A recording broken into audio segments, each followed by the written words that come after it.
자, 오늘의 주제 이렇습니다. 코스피 2,400포인트 회복, 증시 체크 포인트 알아보도록 하죠. 자, 오늘 아스트라 자산운용의 김장렬 리서치 본부장 모시고 이야기를 나눠보겠습니다. 네, 본부장님 안녕하십니까? 안녕하세요. 네. 코스피, 코스닥 시장 상황 뭐 괜찮습니다. 네. 1월 들어서 쭉쭉 올라오고 있는데 네. 어느새 코스피는 1월 초에 저점 대비해서 10% 이상, 코스닥도 뭐 8% 넘게 올라오는 모습이죠. 자, 이런 가운데서 또 앞으로를 내다보기 위해서는 한 주를 좀 돌아볼 필요가 있을 것 같습니다. 일단 본부장님, 지난주 한국장의 마감 상황부터 좀 정리를 해 주실까요? 네, 지난주 금요일 날 0.8%, 0.9% 예. 코스피 오르고 코스닥은 약간 주춤했습니다. 0.1% 올라서 주간 단위로는 한 4%대, 3%대 올랐어요. 예. 말씀하신 대로 그 연초 대비해서 많이 올랐고 그렇습니다. 지금 나중에 말씀드리겠습니다. 거의 다 8일째 올랐단 말이에요. 네. 미국장도 우리하고 좀 변동성이 비슷한 나스닥이나 필라델피아 반도체는 거의 6일씩 연속으로 올랐어요. 네. 그래서 미국에 이런 게 있죠. 1950년부터 2014년까지 미국에서 통계를 누가 해보니까는 그러니까 한 해의 첫 주에 그러니까 5일 동안 네. 그러니까 1, 2, 3, 4, 5일 거래해서 결국은 즉 주가가 올랐으면 주시장이 그럼 그 해 전체적으로 좋다. 그런 통계가 이 있습니다. 확률이 얼마나 나오냐면 한 80%가 그렇다더라고요. 거의 대부분 맞다라고 네. 봐야 되는 거네요. 이제 결국은 20% 가까이는 또 틀리는 건데 일단 그 확률적으로 보면은 이미 그 미국이나 한국이나 연속 상승이나 전체 상승이 월등하기 때문에 여관한 거 아니면은 작년보다 네, 웬만한 변수 아니에요. 좋게 끝나는 개념으로 하는 거니까 사람들이 이제 부품 기대를 가질 만한 장의 흐름이었다. 전체로 네. 말씀을 드릴 수 있겠습니다. 일단 대형주부터 한번 말씀을 드려볼게요. 네. 대형주는 뭐 삼성전자 하이닉스가 한국에서는 이끌었다고 보는데 그렇죠. 사실은 삼성전자 하이닉스가 지난주는 시장보다 앞서진 않았어요. 네. 3% 올랐어요. 그전에 많이 올랐기 때문에 삼성은 6만 원대 안착이 되고 하이닉스는 뭐 막판에 빠졌습니다. 8만 원 중반대 이렇게 유지되고 있고요.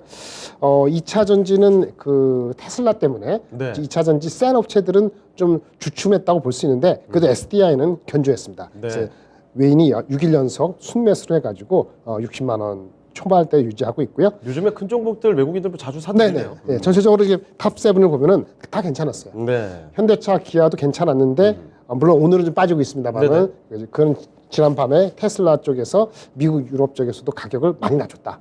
중국 말고도 이것이 가격의 경쟁의 시초 아니냐. 네. 이렇게 되면 자동차주가 전반 영향을 받거든요. 나중에 오늘 미국의 GM이나 포드도 미국장은 변조했는데 GM, 포드도 금요일은 빠졌어요. 네. 그래서 그 영향이 한국의 현대차, 기아차가 오늘 빠지는 거 이렇게 보시면 될 것 같고요.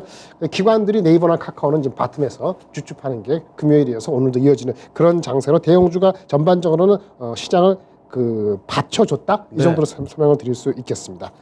일단 그래서 뉴스를 한번 보시면 말이죠. 네. 금요일 날 나온 것은 우리가 미국 기준으로 목요일 날 나오고 우리가 금요일 날 한 건데 미국 CPI가 다 아시다시피 예상에 딱 부합했고 그렇죠. 누가 다 보고 있었는데 맞습니다. 다행입니다. 흔들리지 않아서요. 맞아요. 그리고 방향성에 대해서 얘기했는데 미국 연준이 개념이 올바른 방향에 대해서 좋게 얘기했어요. 네. 그러니까 뭐 이번에 2월 1일 날 할 때 25피는 게 거의 확실히 되고 한 번 더 올리고 두 번 더 올릴 수 있지만 방향성은 이제 CPI가 지금 내려오는 거 보니까는 뭐 그런 어떤 베이비 스텝 같은 발언을 했기 때문에 전체적으로 장이 폭발하지는 않았습니다만 그렇죠. 예상보다 그렇죠. 뭐 급격하게 금리 계속 올린다 이건지 아닐 거라는 확신이 드는 맞습니다. 거죠. 그게 가장 컸고요. 예. 근데 한국도 마찬가지로 금요일 날 그 한국은행 금융통화위원회에서 인상도 우리도 25bp 맞죠?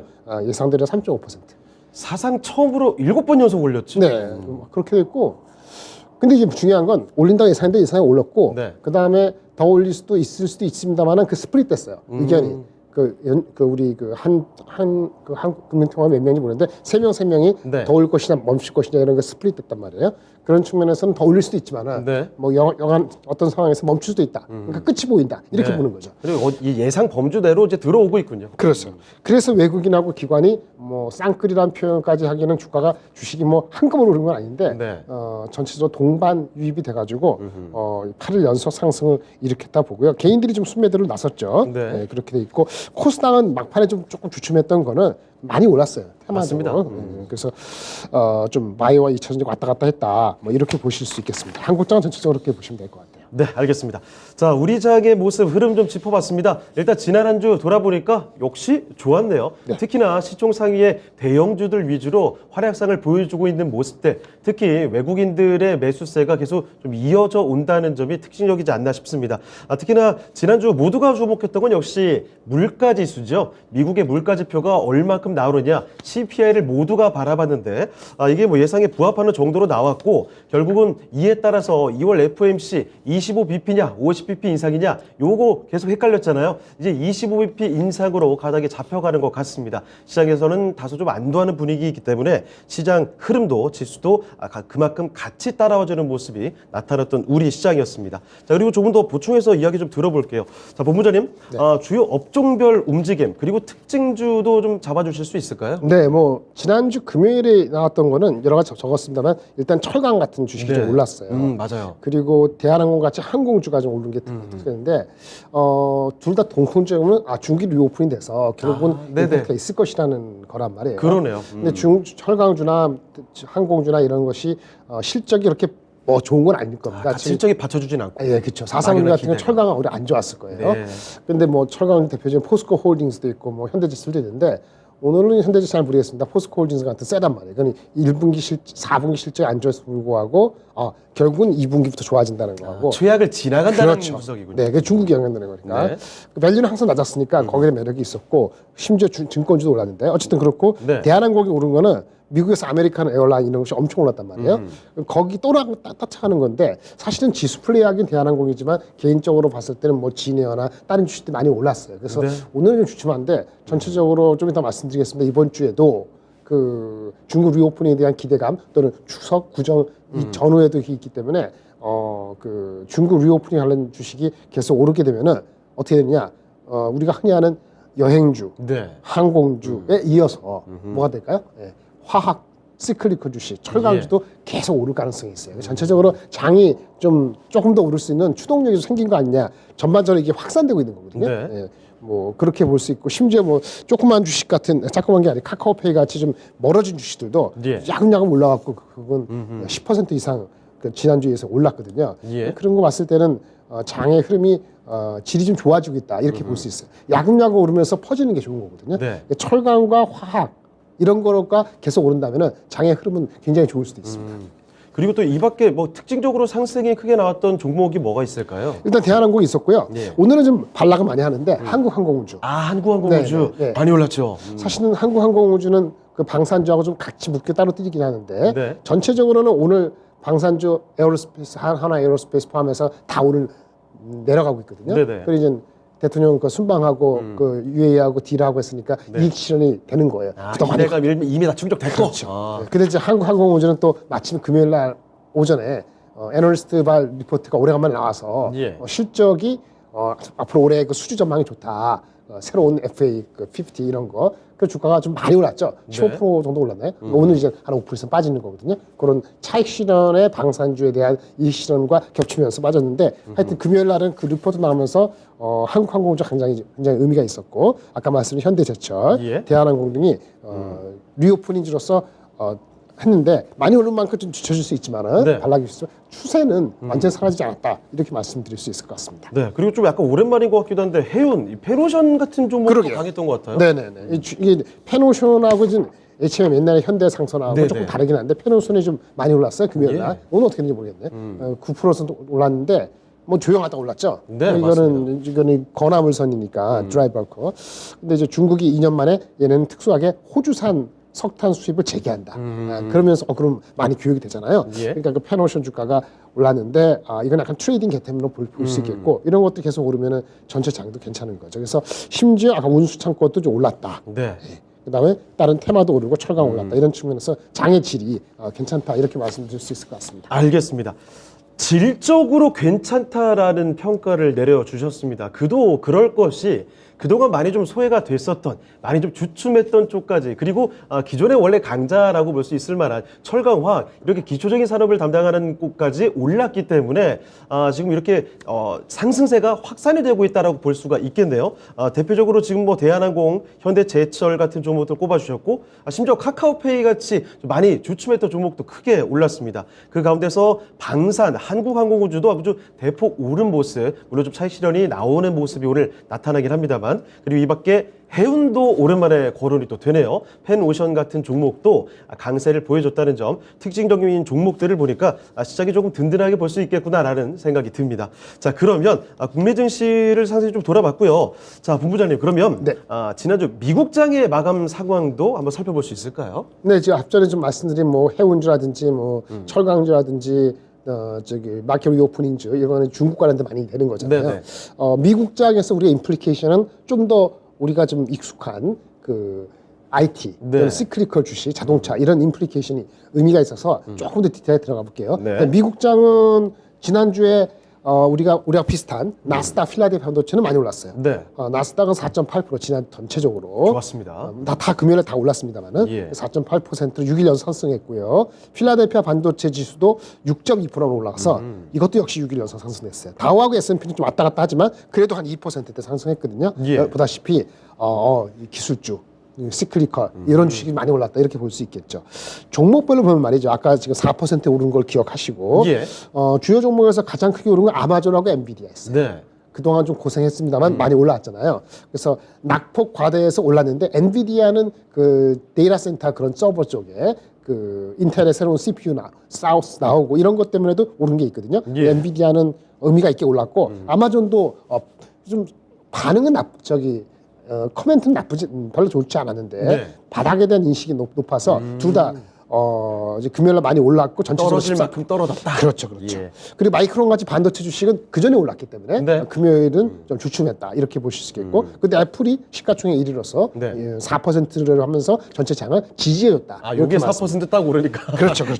예. 예. 그래서 이제 우리가 흔히 하는 반도체 무슨 이제 IT 대장주는 우리가 예상하는 정도 유지됐다 이렇게 네. 보시면 되겠고, 그 다음에 말씀드릴 거는 은행주예요. 오늘 우리나라 은행주는 그 주주 환원 정책으로 말씀드린 네. 것 같은데 그 행동주의 펀드가 요청한 거 맞아요. 지난주에 말씀해 그렇죠. 주셨죠. 26%밖에 안 되는데 50% 올라. 네, 맞춰라 이거. 그렇죠. 예. 얼마나 할지 모르지만 그게 크단 말이에요. 네. 6월 9일 날까지 답을 주기로 했는데 그때까지 답을 주기 전에 이상한 소리 나면 그 전에 팔겠습니다만은 기대가 있으니까 네. 올라가는데 그거와 달리 미국은 자체적으로 이슈가 나왔는데 네. 사실은 금요일 날 장이 좀 재미있는 게 초반에 JP 모건이나 은행주가 빠졌어요. 그래요? 1% 이상이 빠지다가 막판에 다 올라갔어요. 그렇습니까? 그래서 JP 모건이 이제 결국은 2.5%로 끝나서 주간으로 한 3.7% 올랐고 시티그룹도 1.7%로 올라서 5.5% 올랐거든요. 주간 기준 아주 강했네요. 네, 그러니까 장 기준으로 봤을 때 다우나 S&P 500의 기준으로 봤을 때는 아웃퍼한 거예요 이게. 예.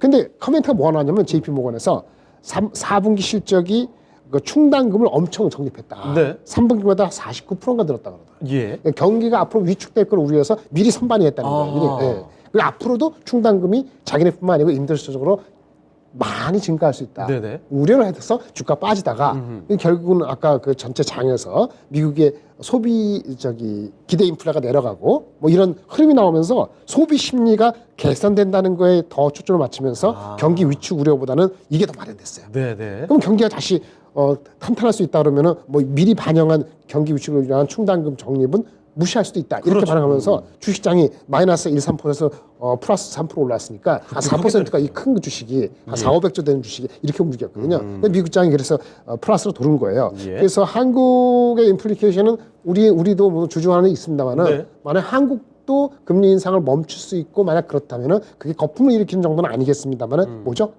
주가 우리 많이 빠졌잖아요. 네. 그러니까 그동안 한 20% 올랐는데 좀 더 가볼까라는 힘을 낼 수 있는 거죠. 그럼 경기 우려보다는 이런 거 잘 관리하면은 네. 그리고 만약에 그 요구한 주주 환원 정책에 의해서 우리가 뭐 대출을 막 이런 패턴으로 1년에 한 5% 늘리겠다 이런 게 아니고 한 2, 3%를 유지하면서 배당금 이렇게 하는 식으로 뭐 요구되는 거에 한 반만 하더라도 주가가 20, 30% 오르고 30% 올라도 네. 미국의 뭐 한 반토막이 아니고 한 30% 디스카운트 하는 데까지 가더라도 한 10% 남은 거 아니냐. 네. 이렇게 보면 이런 장에 만만치 않은 장에서 좋은 거잖아요. 그런 공감대가 이제 오늘 아침에 확 들어온 것 같아요. 그래서 미국에서 이 임플리케이션, 경기 위축을 준비하고 있다 업체들이. 그 주가에 반영했다 역발상으로 지금 접근한다 이렇게 보는 데서 의미가 있다고 보시면 될 것 같아요. 네. 좋은 겁니다. 그리고 이제 두 번째는 자동차인데 전기차이고 예. 2차 전지이고 자동차인데 자동차적으로는 테슬라가 지난주에 한 8% 올랐어요. 네. 그러니까 금요일 날은 시작이 안 좋았습니다. 마이너스 6% 정도 시작했어요. 네. 왜?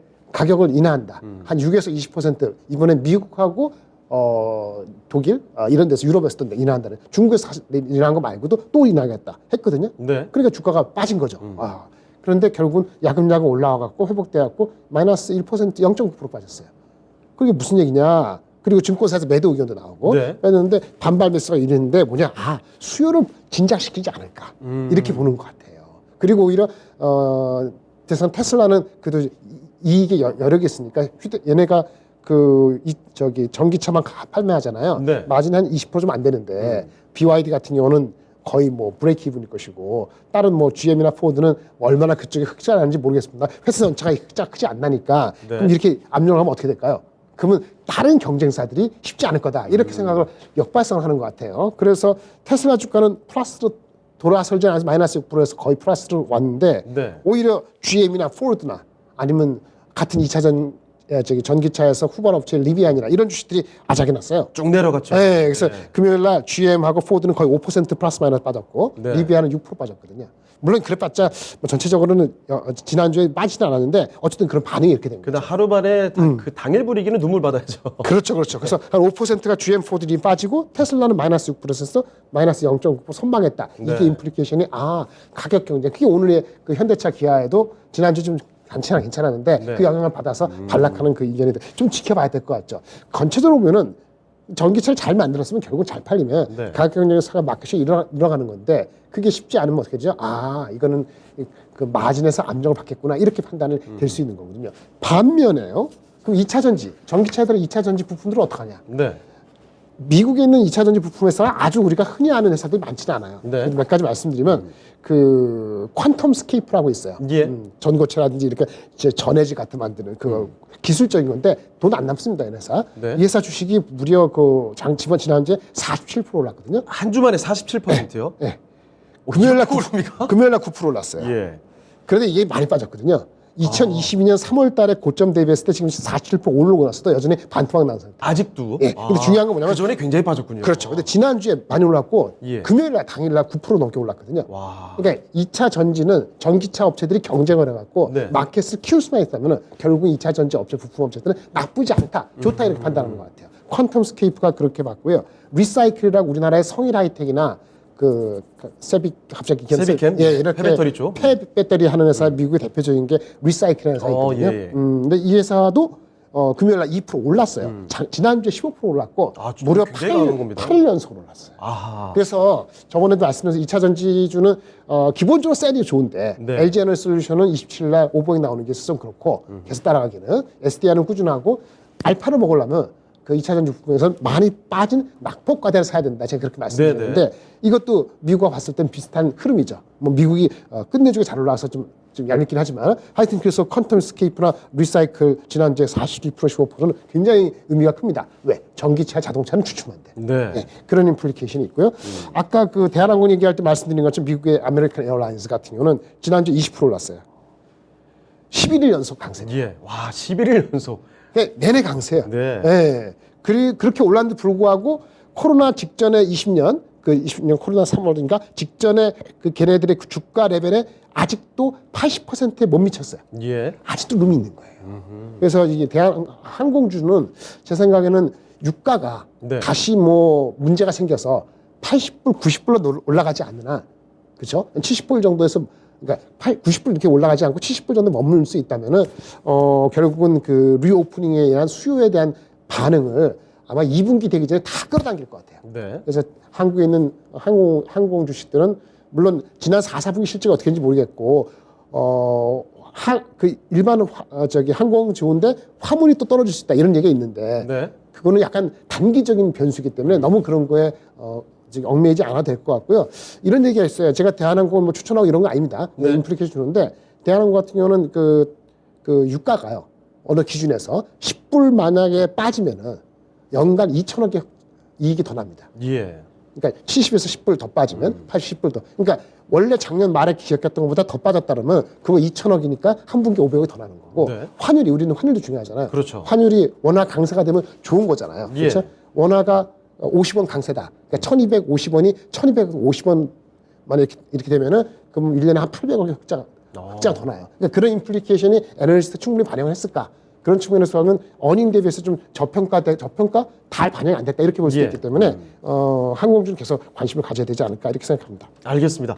주요 종목별로 흐름을 살펴보니까 조금 더 확연하게 좀 윤곽이 보이는 것 같습니다. 주요 뭐 기술주들도 살펴드렸고요. 이 가운데서 우리나라뿐만이 아니네요. 미국장에서도 이 금융주들의 흐름이 상당히 강하다는 점. 거기다가 특히 요즘에 뭐 테슬라에 정말 많이들 눈길 주고 계시죠. 테슬라 바닥을 딛고 좀 올라오는 모습인데 반면에 다른 자동차 업체들 주가가 좀 흔들림이 있었다는 사실. 그리고 그 가운데 특히나 2차 전지 중에서도 부품주들의 퀀텀스케이프 이런 종목이 뭐 한 주간에 거의 50%가 올랐습니다.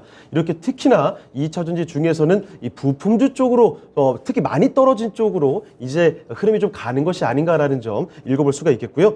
그리고 항공주들의 강세 여전히 계속 이어지고 있고 앞으로 조금 더 여력이 있지 않을까라는 점도 같이 읽어봤습니다. 자, 그러면 이 가운데서 또 본부장께서 보시는 지난주부터 나왔던 주요 뉴스 요건 꼭 봐야 되겠다. 요것만 뉴스 어떤 거 있을까요? 네, 그 대통령께서 UAE 가고 네. 이번 주 다보스 포럼 가는 거 그거 말고 가장 중요한 건 딱 두 개밖에 없습니다. 뭘까요?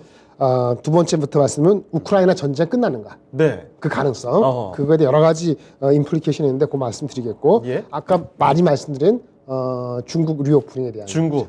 중국 리오프닝에 대해서는 말씀드릴게요. 일단은요. 지난 주말에 처음에 지난주 초인가요? 연초에 들어와서 중국의 입국을 뭐 막고 그랬잖아요. 네네. 검사한다고. 처음에는 16%인가가 이제 확진자 발생돼서 많다 이렇게 했는데 그렇죠. 주말에 이제 토요일인가 보니까 5.5% 줄었어요. 이거 너무 갑자기 차이 나는 거 아닙니까? 아니 우리가 조작할 수는 없잖아요.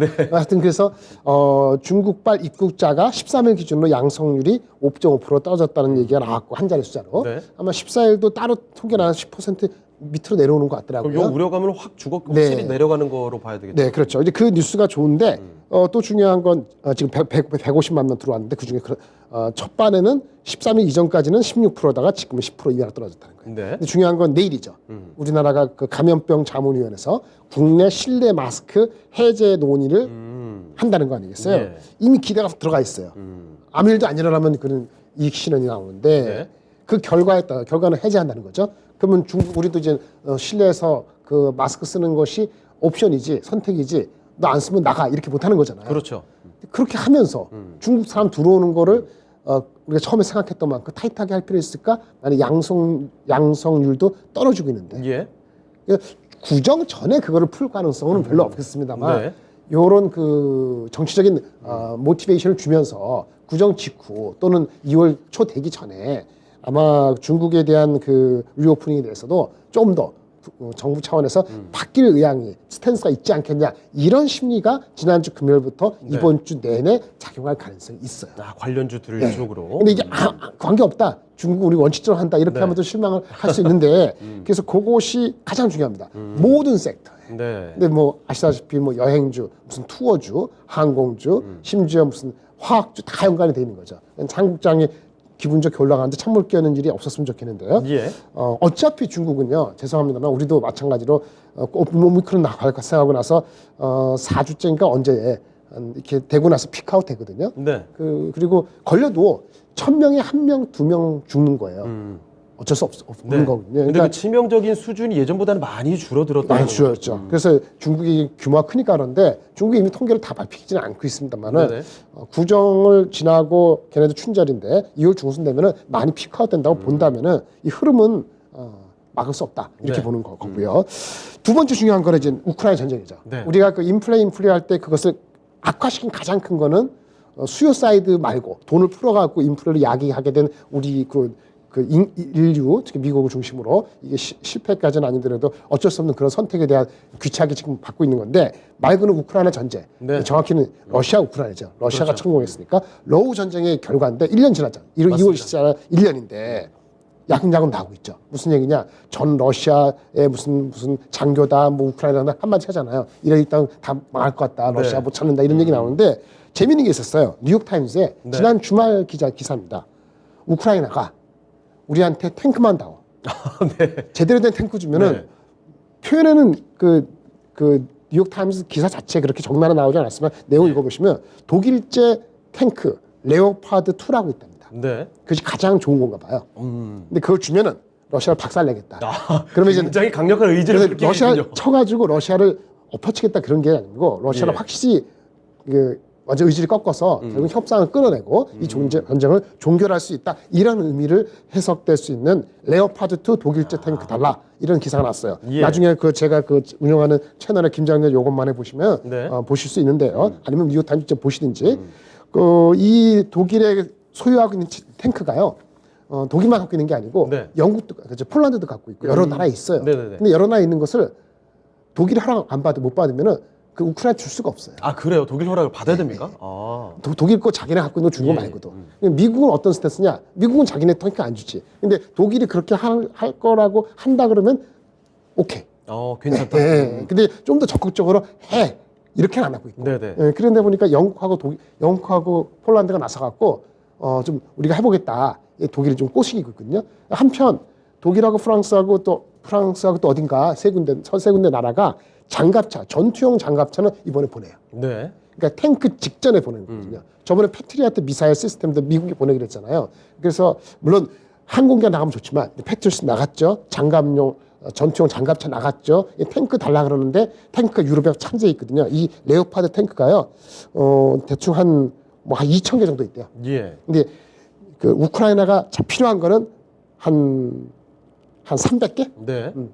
그러니까 좀 달라 이거지. 그 정도도 어마어마한 활약 아니겠습니까?